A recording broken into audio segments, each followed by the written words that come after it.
제가 늘 말씀드리는 내용이지만 우리가 신앙생활을 할 때 가장 중요하게 생각해야 될 것은 무엇이냐면 바로 나와 하나님과의 관계입니다. 나와 하나님과의 관계가 바로 서 있지 않고 또 그것이 온전하게 회복되어 있지 않으면 우리가 하는 모든 종교적인 행위들은 아무런 의미가 없게 되어지죠. 물론 우리는 이미 이제 하나님과의 관계가 다 회복이 되어져 있는 사람들입니다. 우리가 뭘 노력해서 그렇게 된 게 아니라 예수님께서 대속의 죽음을 우리 대신 죽어주셨고 또 성령 하나님을 우리에게 보내주셔가지고 우리가 그 성령 하나님의 은혜로 죄에 대해서, 의에 대해서, 심판에 대해서 깨닫고 우리가 죄임을 고백하고 십자가의 은혜로 붙들 수 있게끔 되었기 때문에 하나님 관계가 다 회복이 되어졌죠. 그래서 로마서 8장 1절과 2절에 보면 이렇게 선포하죠.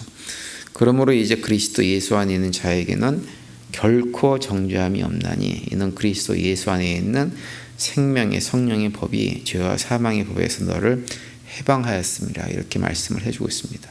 그래서 우리 모두는 이제 그 죄와 사망의 법, 그래서 심판받고 멸망을 받아야 될 자리에서 생명의 자리로 옮겨져 있는 존재들이 우리 모두입니다. 그런데 이제 그런 존재이긴 하지만 우리가 만약에 여전히 죄의 습성을 버리지 못하고 하나님 자리에 앉아가지고 하나님 행세를 자꾸 하면서 죄 가운데 행하게 되어지면 하나님과 우리와의 관계가 회복된 관계이지만 회복되지 않은 관계인 것처럼 살아가게 될 수가 많이 있어요. 그러면 어떻게 되냐면 하나님께서 우리 삶에 개입을 하지 못하고 하나님 백성이라고 하면서도 하나님 나라를 누리기는커녕 오히려 이 땅에 살면서 지옥을 경험하며 살 수도 얼마든지 있게 됩니다.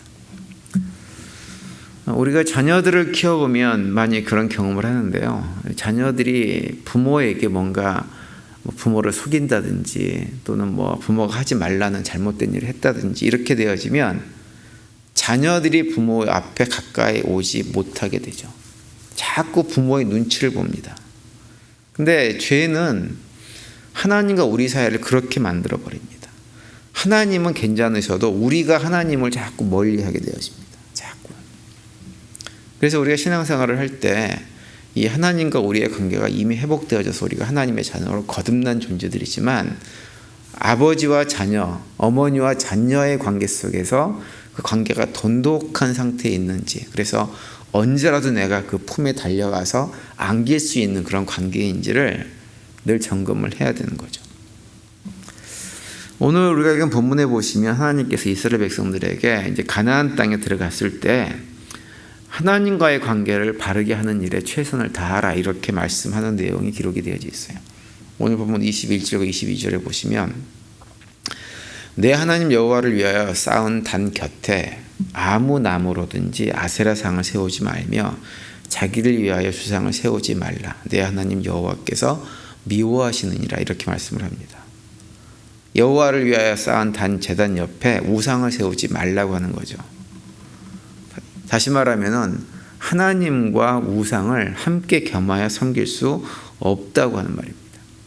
어제도 제가 말씀드렸지만 가나안 지역 원주민들은 온갖 종류의 신들을 다 함께 섬겼습니다. 자신들의 탐욕을 채워줄 수 있다고만 하면 어떤 우상이라도 어떤 신이라도 다 섬겼죠. 그런데 하나님께서 이스라엘 백성들에게는 너희가 그 땅에 들어가게 되거든 비록 그 땅에 살고 있던 원주민들은 그런 삶을 살았지만 너희들은 그렇게 살 수 없다고 하는 거예요.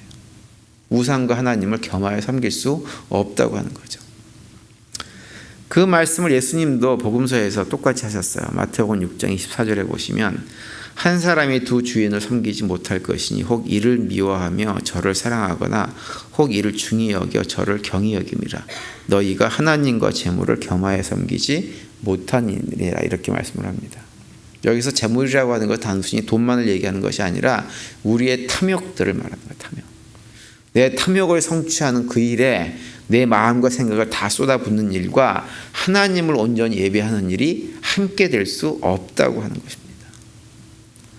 사사기에 보면 이스라엘 백성들이 광야 생활을 마치고 나서 광야 생활, 그러니까 가나안 땅에서 정착 생활을 했을 때 어떻게 했냐면 하나님과 우상을 함께 겸하여 섬겼죠. 그래서 반복해서 징계를 받습니다.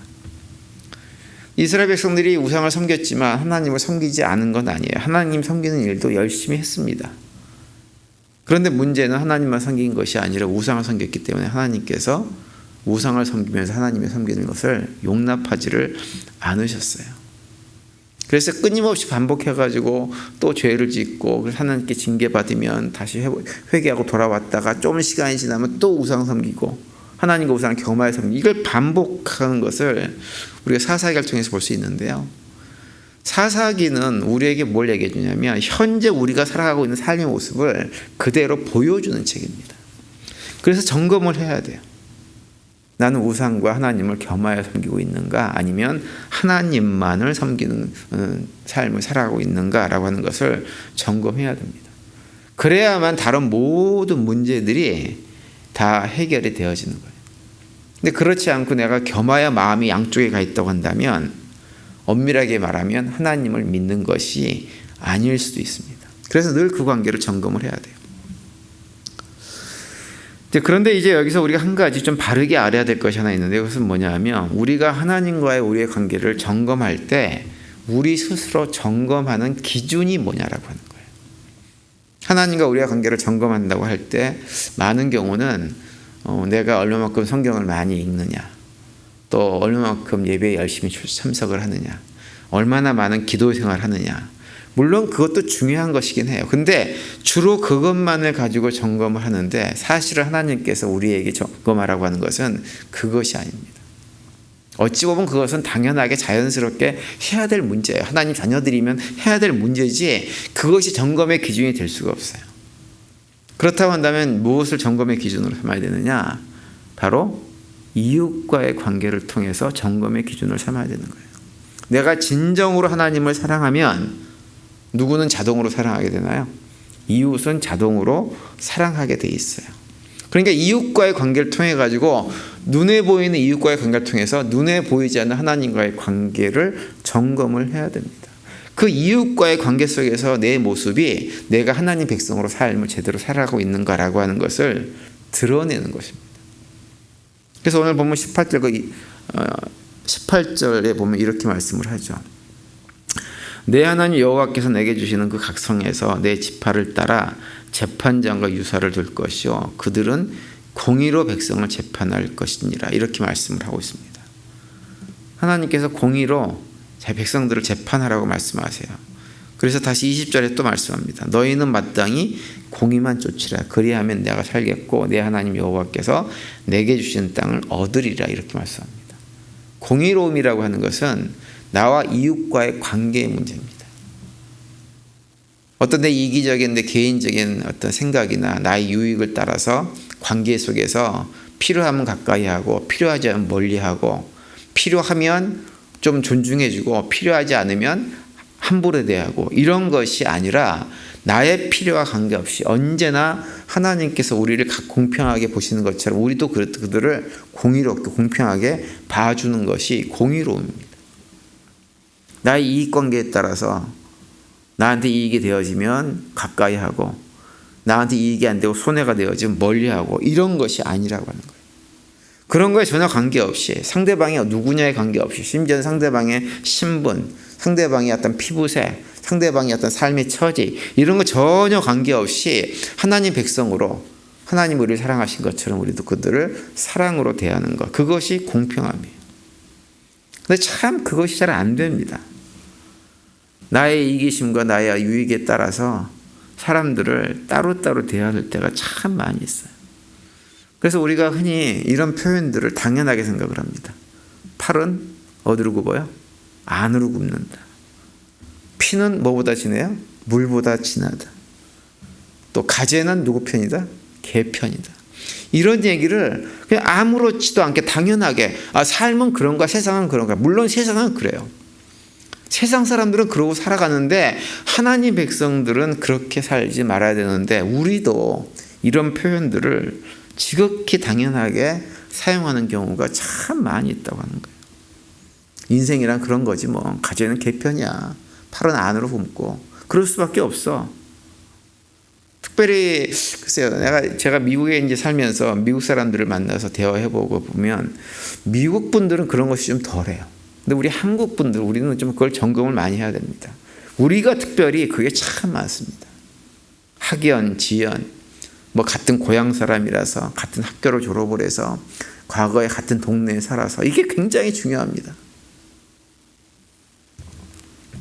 그러니까 우리가 하나님 백성으로 살아간다고 하는 것은 이런 것들을 철저하게 점검해서 내가 내 마음속에 공의로움 가운데 살아가고 있는가라고 하는 것을 점검을 하고 최선을 다해서 그렇게 살아가는 거예요. 왜냐하면 우리 하나님이 그렇게 공의로우신 분입니다.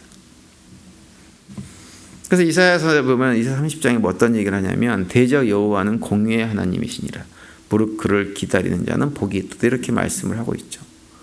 공의로움은 하나님의 사랑과 더불어서 하나님을 대표한 두 가지 성품 가운데 하나가 공의로움이에요. 우리가 하나님의 자녀이면 그 공의로운 모습들이 우리 삶 속에 있는 것이 지극히 정상입니다.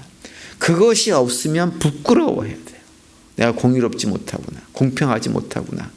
내 유익에 따라, 내 기분에 따라, 내 마음에 드느냐 들지 않느냐에 따라서 내가 상대방을 갖다가 다르게 대하고 있구나 라고 하는 걸 돌아보면서 내가 이러지 말아야지 라고 해야 됩니다.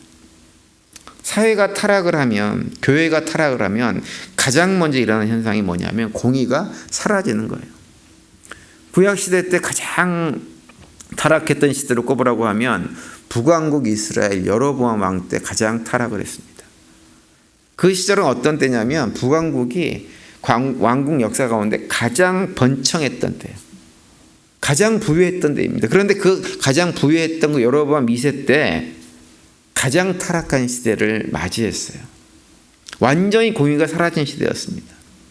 그래서 그 시대에서 활동했던 이사야 선지자 같은 경우 보면 아모스 선지자 같은 경우 보면 아모스 5장에서 이렇게 선포하죠.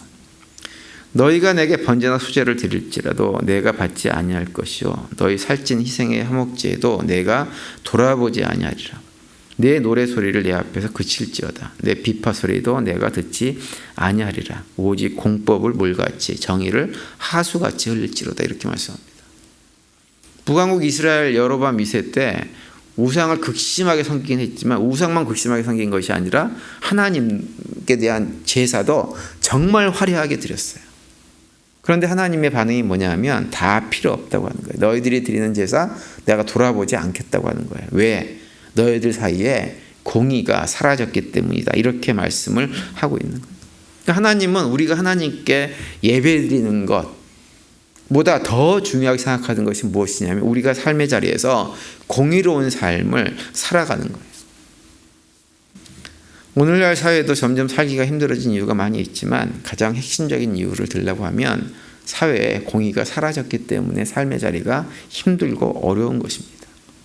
따라서 오늘 하루 지내시면서 나는 과연 공의롭고 공평한 삶을 살고 있는가라고 하는 것들을 한번 점검을 해보시기 바랍니다. 특별히 이웃과의 관계에서 그런 공의로운 삶, 공평한 삶을 방해하는 것들이 무엇인지를 점검해서 어떤 인종적인 이유, 피부 색깔, 또 남자, 여자란 이유, 또 나이에 많고 적고 기타 등등 여러 가지 조건 속에서 내가 그런 이유 때문에 누군가를 갖다 부당하게 대하고 공평하게 대하지 못하고 하는 모습이 내게 없는지를 점검해 보시기 바랍니다. 그래서 오늘 하루 공의로운 하나님의 자녀답게 우리 모두가 다 공의로운 삶을 살아가면서 하나님과의 관계뿐만 아니라 이웃과의 관계도 건강하게 세우고 그 가운데서 하나님께 주는 참된 평강을 누리며 살아가는 그런 복된 하루가 되시기를 간절히 축원을 드립니다.